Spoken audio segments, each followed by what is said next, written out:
100 साल गुजर गए बरेली के इमाम को इंतकाल किए हुए, लेकिन हर मजमे में आला हजरत जिंदा नजर आए। क्या बात है, वाह वाह वाह। उसकी वजह क्या है?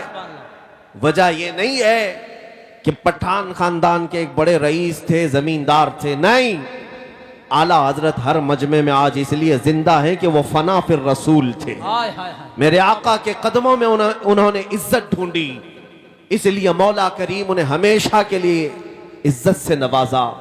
ऐ सुन्नी मुसलमानों, आपसे भी मैं ये कहूंगा, आधे तीतर आधे बटेर बन करके जो लोग ये समझते हैं कि हमें कामयाबी मिल जाएगी, तुम कभी दाढ़ियां चिलाकर टोपियां छुपाकर कुछ लोगों की खुशामदी और कुछ लोगों को राजी करने की कोशिश करते हो, मैं सेकुलर बन जाऊंगा, वो भी मुझे अच्छा कहेंगे, ये भी मुझे अच्छा कहेंगे, तुम कहीं के नहीं रह जाओगे, इधर के भी नहीं उधर के भी नहीं।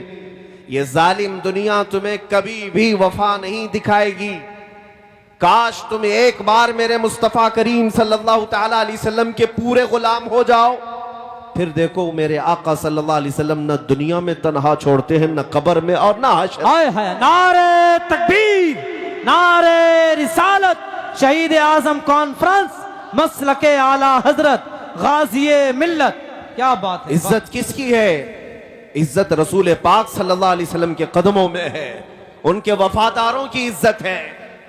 आज जिन लोगों के मुतालिक आप ये समझते हैं कि अरे भीड़ तो उनकी भी है, कोई सियासत पर बैठा हुआ नेता आ जाए तो वो भी भीड़ जमा कर लेता है, मेरे अजीजों भीड़ का नाम इज्जत नहीं है। क्या बात है। भीड़ का नाम इज्जत नहीं है। वैसे मरे हुए जानवर को देखने के लिए कुत्ते भी भीड़ लगाते हैं, कौवे भी भीड़ लगाते हैं। क्या बात है। वो भीड़ इज्जत की नहीं है, वो नोच खाने वाली भीड़ है, मरे हुए जानवर को नोचने वाली भीड़ है। और हकीकी इज्जत किसे कहते हैं? शायद यहां देखी हुई आंखें मौजूद होंगी, हुजूर ताजु शरिया बदर शरिया। सुभान अल्लाह, सुभान अल्लाह, जिंदाबाद जिंदाबाद। मेरे अजीजों, वो सोशल मीडिया के काजी उल कुजात भी नहीं थे।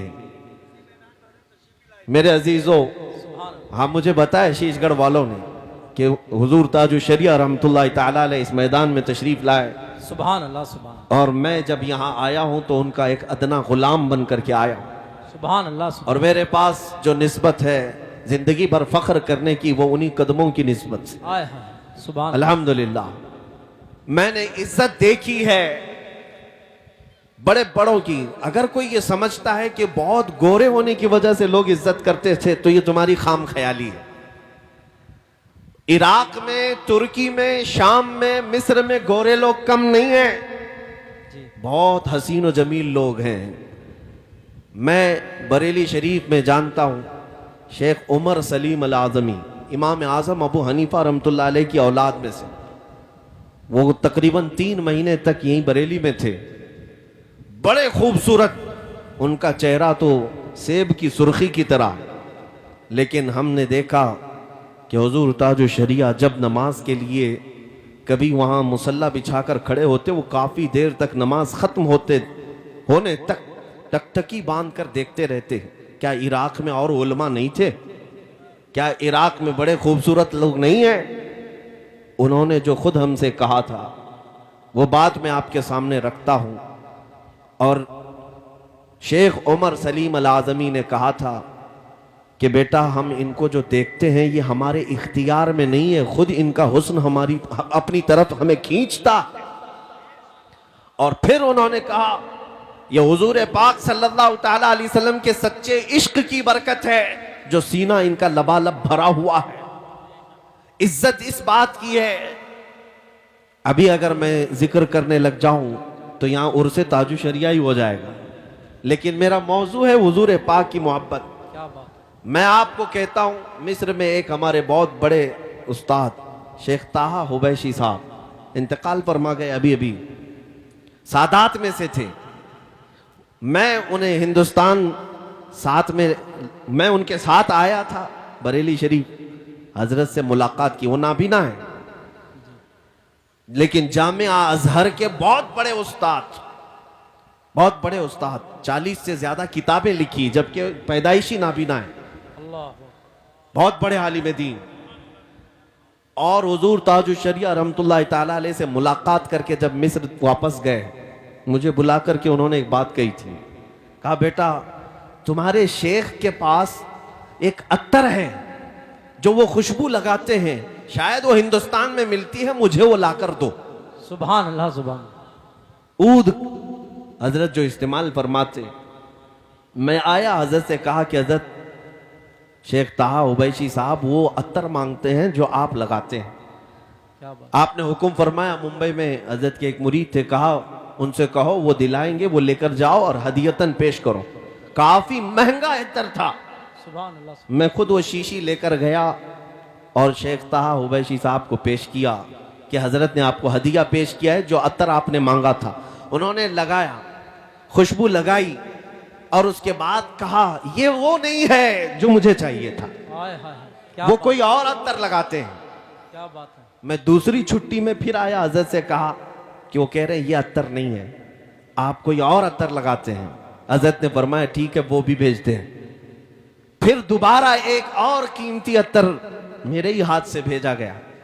मैं लेकर के वो जब पहुंचा उस शेख आजम के पास, उन्होंने वो लगाया, कहा बेटा अब मत बोलना जाकर, ये भी वो अत्तर नहीं है जो मुझे चाहिए था। अल्लाह अल्लाह। अब मत कहो, बार बार तकलीफ में मत डालो। तो मैंने पूछा कि हुजूर बताएं तो सही कैसी थी वो खुशबू, क्या है? उन्होंने बात कही, अपना वाकया बताया। सन 1986 में, 1986 की बात कर रहे हैं, मैं हज के बाद मदीने तैयबा की हाजिरी के लिए गया था। शेख ने फरमाया रोज़े रसूल की हाजिरी के वक्त मुझे जालियों के अंदर से खुशबू आई आहा। और काफी देर तक वो खुशबू थी। मैंने वहां के मकामी लोगों से पूछा जो जिम्मेदार है, अंदर रोज़े रसूल पर जो खुशबू लगाई जाती है ये खुशबू कहां से आती है? आहा। उस वक्त लोगों ने कहा था कि ये हिंदुस्तान से आती है। आहा। वाह वाह। मुझे इस बात पर फख्र है, सुभान मेरे अल्लाह। आका के रोजे पर हिंद से खुशबू गई। क्या बात है। शेख ताहा उबैसी साहब कहते हैं मैंने मालूम किया था कि रोज़े रसूल पर तुम्हारे मुल्क से खुशबू भेजी जाती है, वही लगाई जाती है। कितने साल हो गए? सन 1986 से लेकर मैं 2010 की बात कर रहा हूं। 2010 की बात, तकरीबन 25 साल गुजर गए। उसके बाद वो कहते हैं 25 साल में ढूंढता रहा कि वो अत्तर मिले, लेकिन जब बरेली आया तो तुम्हारे शेख के पास मुझे वो नजर आई। हाय हाय हाय, क्या बात है। उनके पास मुझे वो खुशबू आई जो 25 साल पहले मैं सूंघा था। वाह। मैं चाहता था कि वही खुशबू वो मुझे भेजें। वाह वाह। अब मुझे समझ में आया कि कुछ और मांग रहे हैं। फिर हमने हजरत से कहा उनका वाकया कि वो तकरीबन 25 साल पहले मदीने तैयबा से खुशबू सूंघे थे और उनको वो खुशबू आपके कपड़ों में समझ में आई और आपके पास उन्होंने महसूस की, वो खुशबू चाहते हैं। हुजूर ताजुल शरिया रहमतुल्लाह ताला अलैह, ये आशिकों की बात मैं कर रहा हूं मेरे अजीजों। उन्होंने मुस्कुरा करके कहा जाओ फिर, अब वो किसी बाजार में नहीं मिलेगी, हजरत से कह देना। हाय हाय, नारे तकबीर, नारे रिसालत, शहीद आजम कॉन्फ्रेंस, मसलके आला हजरत। वापस जाओ और कह दो अब वो किसी बाजार में नहीं मिलेगी। ये कुछ राज की बातें हैं जो अफशा नहीं किए जाते हैं। मेरे अजीजों, ये जो खुशबुएं थी ये बाजारों से मिलने वाली खुशबुएं नहीं, ये मेरे मुस्तफ़ा के इश्क की खुशबू है, मोहब्बत मुस्तफ़ा की खुशबू है। और इसीलिए आपके नाज़िम इजलास ने भी अभी कहा था, मुझे शेर याद नहीं आते, कि जो नबी पाक सल्लल्लाहु ताला अलैहि वसल्लम को समझ नहीं पाते या वो खुशबू महसूस नहीं कर पाते, ये वही लोग हैं जिनके उसूल में खता है, हुजूर पाक सल्लल्लाहु अलैहि वसल्लम की शान में तौहीन करने वाले। बहरहाल मैं आज आपसे ये खिताब करना चाहूंगा कि इज्जत रसूल पाक के कदमों में है, उनके गुलामों की ही इज्जत है। हमने देखा है पूरी दुनिया में आज, ऐ नौजवानों, तुम अगर ये समझते हो कि फिल्मी दुनिया में थिरकने वाले चंद स्टार की बहुत इज्जत है, एक्टर और एक्ट्रेस के पीछे भीड़ होती है, ये तुम्हारी गुमराही है। ये तो सिर्फ उनके जवानी की भीड़ है, ये सिर्फ और सिर्फ उनके हुस्न की भीड़ है। इनको बूढ़ा हो लेने दो, इनके बुढ़ापे में देखो फिर कितने लोग इनके फैन होते हैं। कितने इनके फॉलोअर होते हैं, कौन इनके पीछे